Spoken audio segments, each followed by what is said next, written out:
সাবরিয়ার আসসালামু আলাইকুম। আপনার সবাই কেমন আছেন?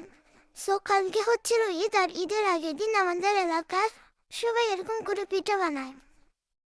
মানে ধরতে পারেন, এটা একটা নিয়ম, ঈদের আগের দিন পিঠা সবাইকেই করতে হয়, তাই আমরাও করছিলাম। আর এই পিঠাকে আমরা বলি সন্দেশ পিঠা। সন্দেশ পিঠার জন্য আম্মু বেটার বানিয়েছি করে তেলের মধ্যে ছাড়ছিল, আর দেখেন কি সুন্দর বসে ফুলে ফুলে যাচ্ছে। এইদিকে আম্মুর সবগুলো পিঠাই প্রায় বাজা শেষ। এইবার থেকে নুনের পিঠা কিভাবে তৈরি করা হয়, এই পিঠাকে বলা হয় নুনের পিঠা। এগুলোকে এবার ডো তৈরি করে রুটির মতো বেলে নিতে হয়।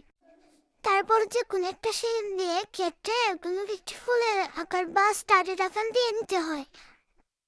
এই যে দেখেন, আমি এখানে কয়েকটা স্টার শেপে করে কেটে নিয়েছি। কালকে যদি ঈদ, এই জন্য আমার বোন এসেছিল আমার কাছে মেহেন্দি পড়তে। আমি যদিও পারি না, বাট তাও আমার মতো করে একটু দিয়ে দিয়েছিলাম, বাচ্চা মানুষ তাই। সবার শেষে আমি নিজেও একটু মেহেদি দিয়েছিলাম একা একা। দেখুন তো কেমন হয়েছে। পারি না যদিও। বাই বাই, সবাইকে আল্লাহ হাফেজ।